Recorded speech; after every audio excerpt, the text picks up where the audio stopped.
Welcome to Pharaoh's Code, where the secrets of ancient history come to life. From the secrets of Egypt's forgotten dynasties to wonders carved in stone, we uncover the hidden secrets of our past. One discovery at a time. Subscribe and enter a world where time speaks. Are the pyramids really royal tombs? It's no coincidence that the ancient Egyptians transported millions of stone blocks, some from as far as 1,000 kilometers away, to construct these massive structures.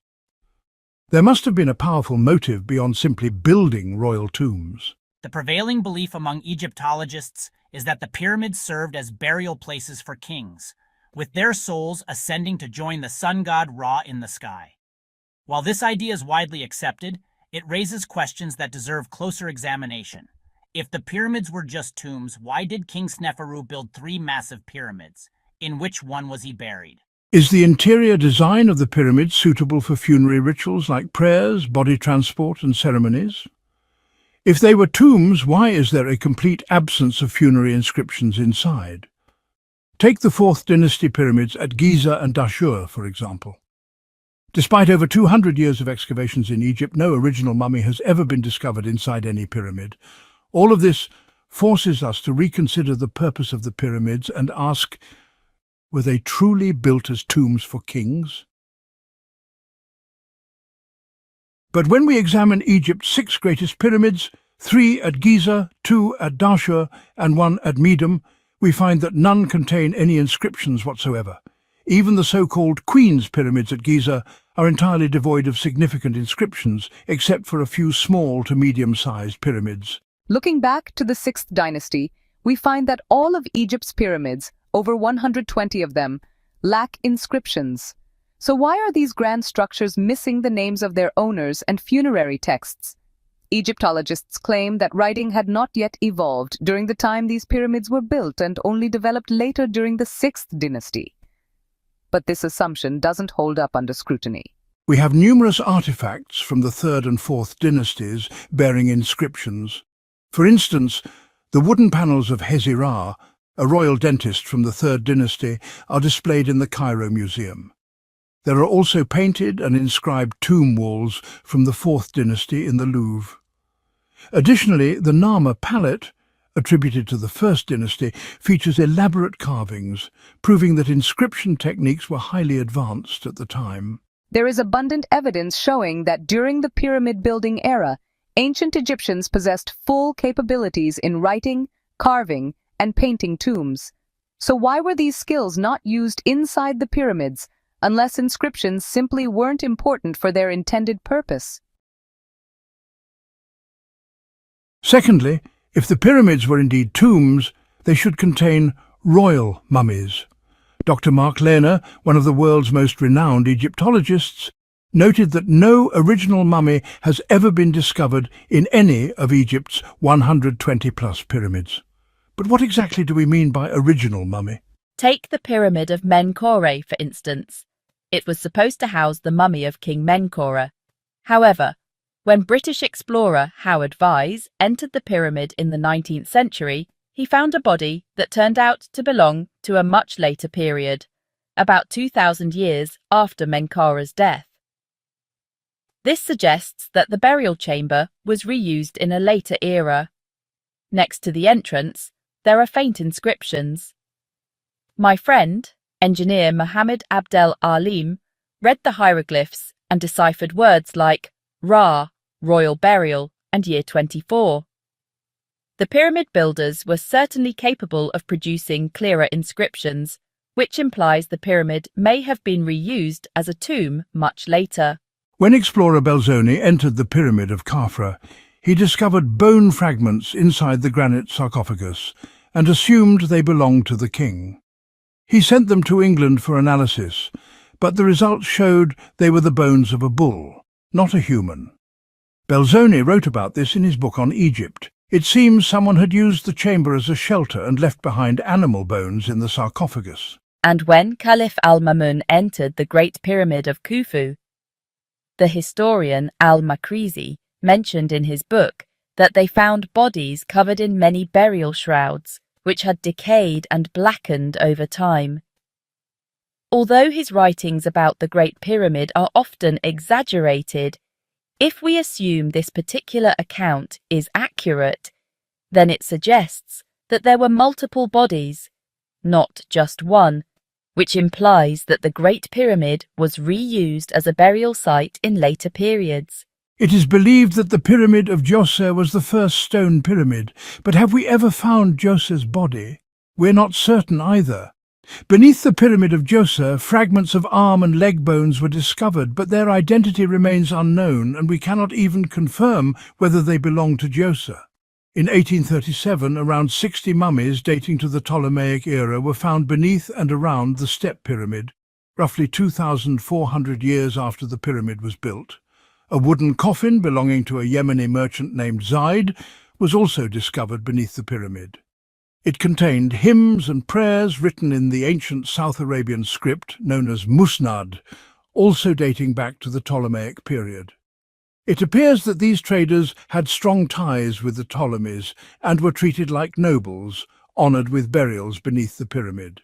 In the pyramid of Neferefre, the remains of 2 bodies were found, but both were unidentified, and both were discovered in the same chamber.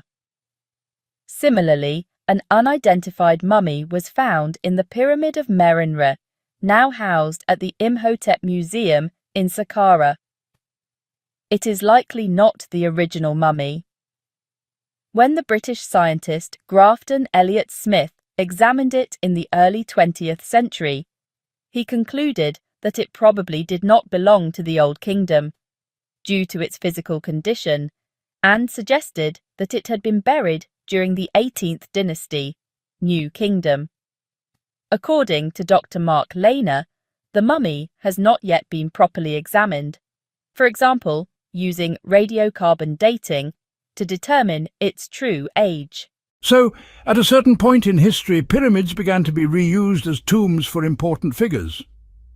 No original mummy has ever been found in the pyramids of Meidum or Dashur, or even in the smaller pyramids of Saqqara and Abu Sir. Not a single original burial has ever been found in any pyramid. After the enormous effort and great expense required to build the pyramids, does it make sense that the burial chambers were never used?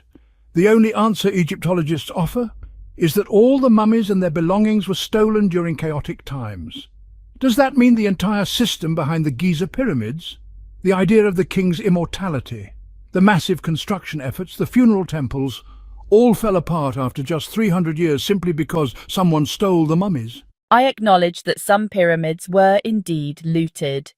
For instance, Howard Vyse plundered the Pyramid of Menkaure and took its stone sarcophagus.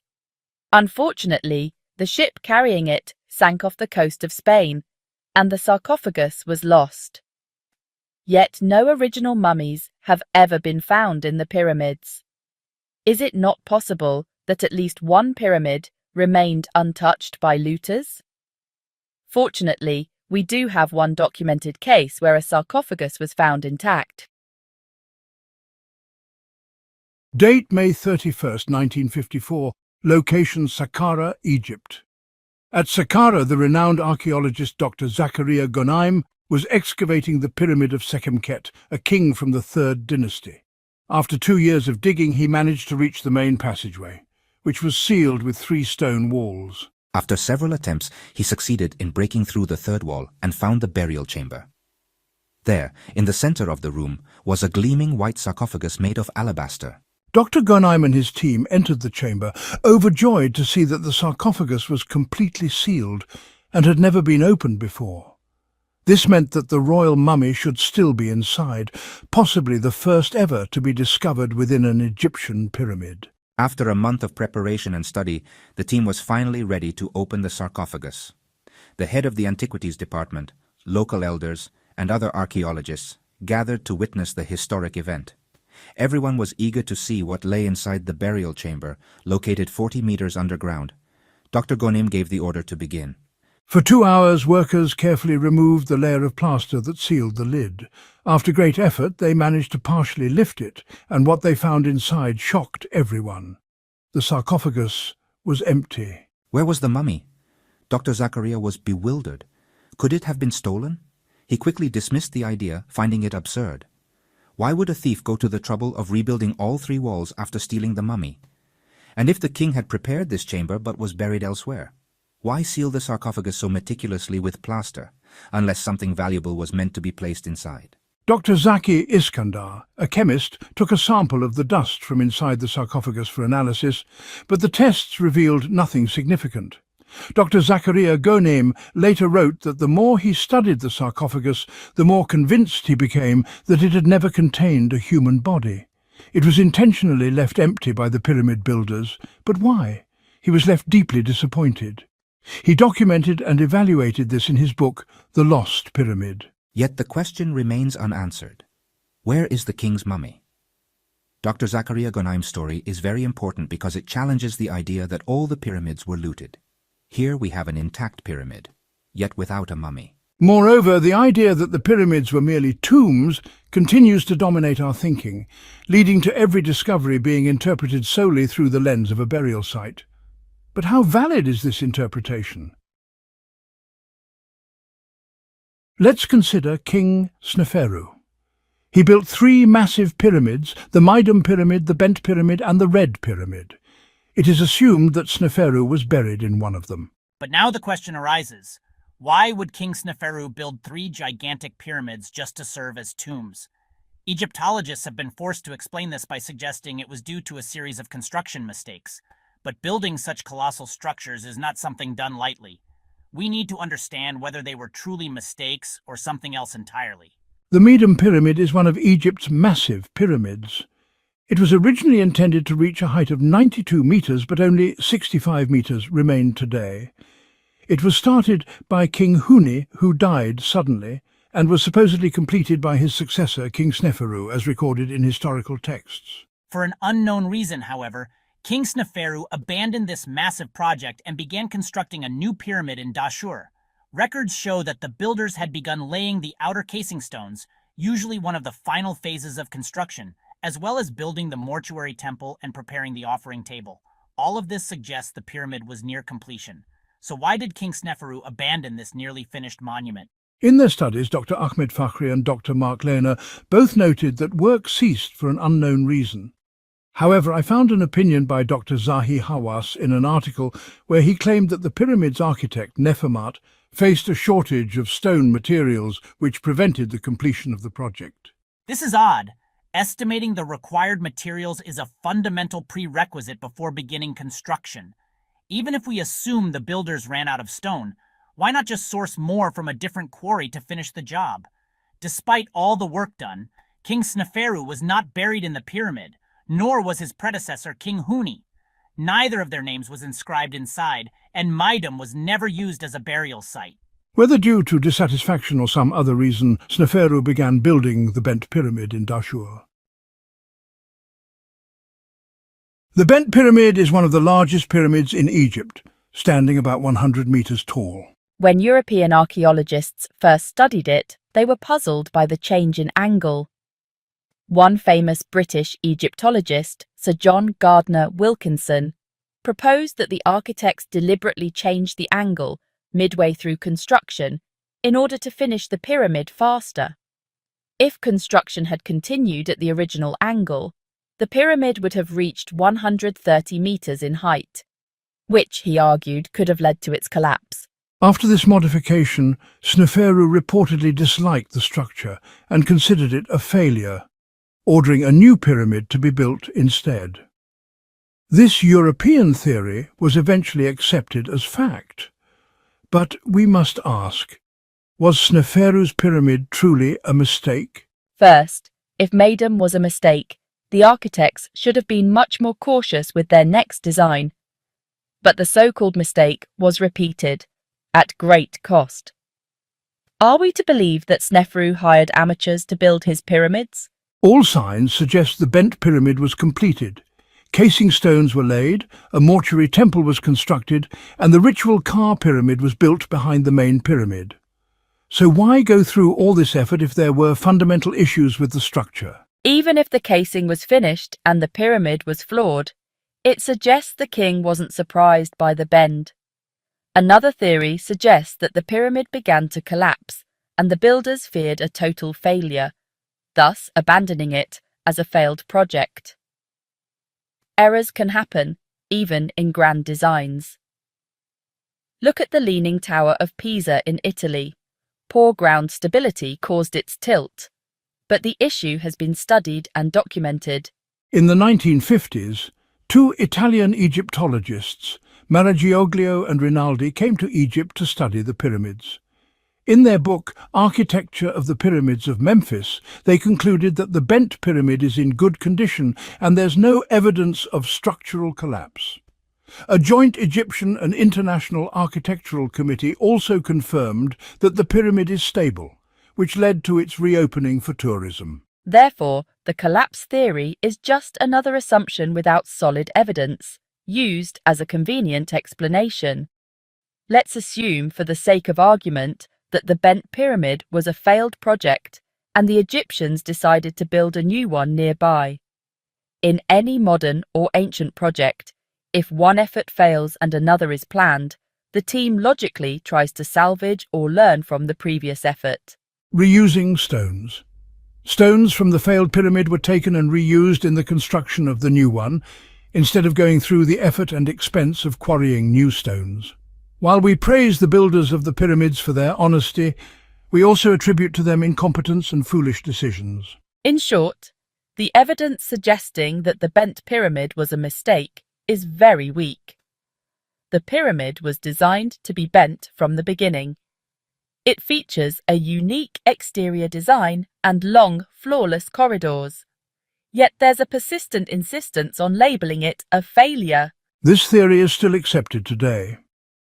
In their 2018 book, Dr. Zahi Hawass and Dr. Mark Lehner maintained that the pyramid is considered a failed attempt, mainly because of the ongoing assumption that one of the pyramids had to be the tomb of King Sneferu. Following the alleged failure of the bent pyramid, the official theory claims that the king ordered construction of the red pyramid. Supposedly, lessons were learned, mistakes avoided, and the red pyramid became the first true pyramid. But now we must explore a third point. Does the internal design of the pyramid actually match that of a tomb? Let's imagine the burial process inside the Red Pyramid. First, the entrance is 28 meters above ground. That's the first problem. Why was it built so high? It would be extremely difficult to bring the king's coffin up there. Perhaps they built stairs or some sort of ramp, let's assume that, until they reached the main entrance. At that point, they would have attempted to carry the king's sarcophagus through the entrance. Here's the second issue. The entrance is extremely narrow. Does it make sense to build a 100-meter-high pyramid with an entrance that's just about 1 meter by 1 meter? Anyone entering must crouch down, and the passage only fits one person at a time. Under such conditions, it's hard to believe this was meant as a funerary corridor. Any priests or officials attending the burial would be forced to bow, as if the architect intended to humiliate the mourners. The corridor is 60 meters long. The king's body couldn't be carried in by hand. It had to be transported in some other way. There are two options. It could be dragged, which seems highly inappropriate for a royal corpse, as it could be damaged, or it could be lowered with a rope. That seems like the only logical method, yet even that seems unworthy of a king. What's strange is that the body would be lowered back down to ground level, meaning it was first lifted and then lowered again. Why not just design a straight, wide, and comfortable passage? It would have required less time, fewer stones, and would have been easier to construct. Once the king's body was inside, the first chamber encountered was likely for funerary furniture and items needed in the afterlife. It had a corbelled ceiling. Then comes the second chamber. Here we face another issue. The body had to be lifted 7 meters upward to reach the elevated burial chamber. These stairs were installed recently by the Ministry of Antiquities. To bury the king, they had to either lift or pull the coffin up. But why was the burial chamber placed so high? And as we can see, there are no sarcophagi, no inscriptions. After all the massive efforts, constructing 3 pyramids using millions of tons of stone over many years, this pyramid was supposed to be the final resting place of King Sneferu. But was he buried here? Dr. Ahmed Fakhri, who led the excavations at Dashur's pyramids, stated that no evidence was found suggesting the pyramid was ever used as a royal tomb. In the 17th century, the German historian Athanasius Kircher was among the first Europeans to write about the pyramids as royal tombs. He drew illustrations of the pyramids and the Sphinx, depicting the Great Pyramid with large double doors suitable for funerals and the Sphinx as a Roman-looking man. It's clear he never actually saw them. He must have heard someone say the pyramid was a tomb and simply imagined it that way. After all, if the pyramid was meant to be a tomb, its design should reflect that. But narrow, twisting corridors that rise and fall do not resemble a burial chamber. They point to something else, something we still don't fully understand. One of the main arguments for the tomb theory is the pyramid texts, which describe the king ascending to the heavens to live in the afterlife. That's been used as strong evidence in support of the idea that pyramids were tombs. But these texts were only found in 9 pyramids out of 120, and all were relatively small or medium in size. Even the 3 Great Pyramids of Giza were later reused, just like the pyramids of Saqqara from the 6th dynasty, which were better preserved. Almost all pyramids, if not all, underwent restoration. Some were restored for funerary texts and perhaps others to be used as tombs. Many wooden beams were added inside, which is evidence of repairs, and different types of stone were used in reconstruction. However, during the restoration process, wood was used. These cedar woods were imported from Lebanon. Ramses II himself restored the Pyramid of Unas and carved his name on it cartouches of King Ramses II. It makes sense that after the massive construction projects of the 4th dynasty, some developments would follow during the 6th dynasty. However, we can clearly see that the level of craftsmanship had deteriorated, as if the architects of the Giza and Dashur pyramids had vanished.